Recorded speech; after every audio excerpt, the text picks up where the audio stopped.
I'm Peter Austin, that is a can of Pringles, and this is interesting. It's a story that involves Jimmy Fallon, Kellogg's, a South African choral group, Funko Inc., the 2006 Carolina Panthers, and DC's The Riddler.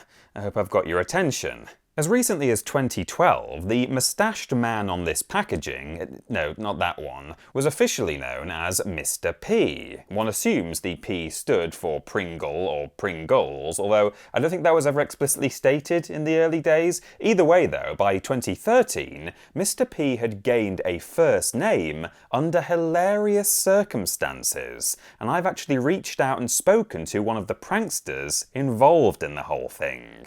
This is the CITOGENESIS of Julius Pringles. Pringles branding got off to a pretty hilarious start from the outset, actually. You see, following lots of complaints about crisps being broken and stale on opening, oh dear, Procter & Gamble decided to commission a whole new snack recipe and packaging design from chemist and food storage expert Frederick John Bauer in 1956. His solution, of course, was a uniform stackable potato chip, although technically it's an extruded snack, that could be placed in a protective tube. A tube he was so proud of in later life that he actually had some of his ashes buried in one. The funny part, though, is that once Procter & Gamble had got the flavour worked out, they marketed the product under the name Pringles Newfangled Potato Chips, a word which even hundreds of years ago was essentially derogatory, meaning objectionably new.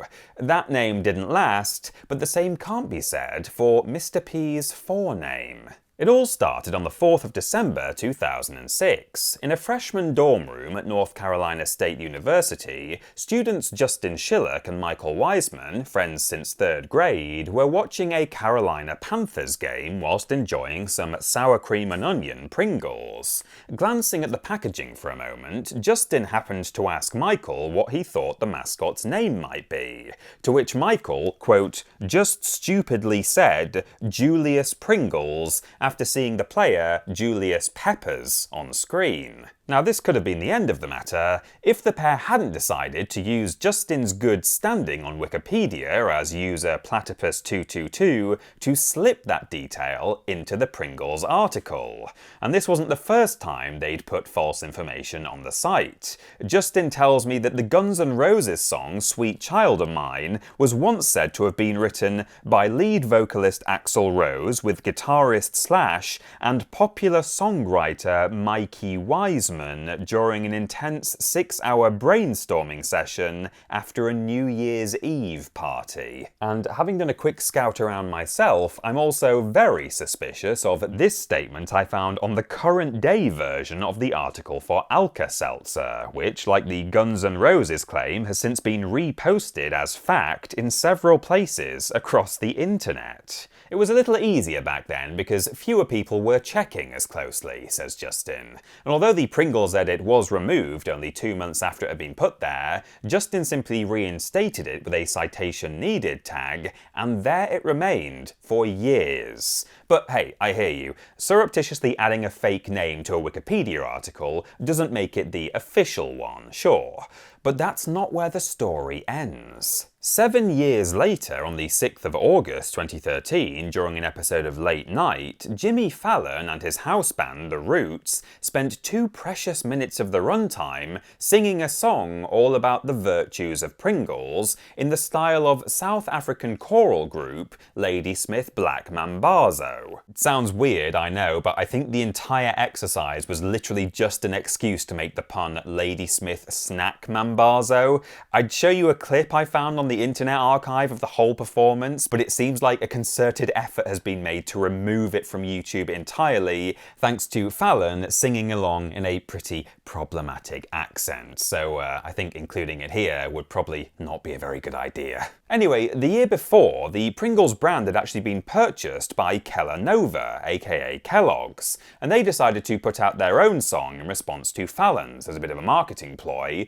during which they actually referred to their own mascot as Julius. Now, no one knows exactly how or why that happened, but the prevailing belief is that during the songwriting process, someone at Kellogg's, or maybe a third-party PR firm, had Googled what Mr. P's first name was and just lifted the answer directly from the uncited Wikipedia claim. The new owners, not really having any knowledge of Mr. P's backstory, simply assumed this was correct, leading to them using a prank name invented by a couple of college students in their official marketing material. Since then, there have been numerous other official references to Julius in actual Pringles PR communications. The name has been used in a question on US game show Jeopardy, and there's now even a Funko Pop of the mustachioed mascot named, you guessed it, Julius Pringles. There's no doubt that Kellogg's are, at this stage, fully committed to that name. In fact, in their annual report for the fiscal year ending December 2023, they stated, "Our trademarks also include logos and depictions of certain animated characters in conjunction with our products, including the character Mr. P or Julius Pringles for Pringles Crisps." And this is the key point, really. Though the story of Justin and Michael's prank has been public knowledge for years, the name Julius Pringles is able to remain on Wikipedia now because these days there are many official Pringles sources available for citation, even though these official references only exist because Pringles were taken in by a Wikipedia lie in the first place. This is what's known as CITOGENESIS, the act of an uncited claim being picked up and reported on by multiple third parties, and then those third-party sources being reinserted back into the original text as evidence for the false claim, often in good faith. The Pringles case is fairly unique in that the misinformation was actually taken up and absorbed into official canon by the actual rights holders of the thing in question, but it's not the only time it's happened.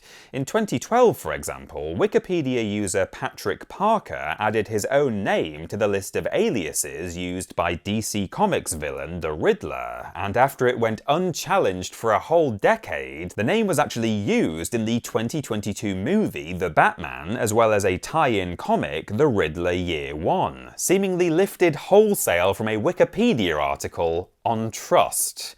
As amusing as these stories are, though, there is a serious point to be made, and I think Justin put it best when I spoke to him about the story of Julius Pringles. "It's been interesting looking back at Julius Pringles," he said. "In 2006, it was funny to add misinformation to Wikipedia and see it spread over the internet and eventually into the real world. But now, nearly 20 years later, online misinformation is a much bigger and much more serious problem. I still have a lot of fun looking at it, but it's also a stark realization of how easy it can be for stuff like that, or stuff much darker and potentially harmful, to propagate, and how infrequently people actually check sources. In this fake news era of misinformation and disinformation, and with generative AI becoming more and more convincing by the day, online fact-checking has never been more important. Of course, things are a lot better at Wikipedia now than they were in the winter of 2006, but venture out into the relatively unregulated world of social media, and as I'm sure you know, people are inventing things a damn sight more scary than the first name of the Pringles man. I've been Peter Austin, and citation needed. That was interesting.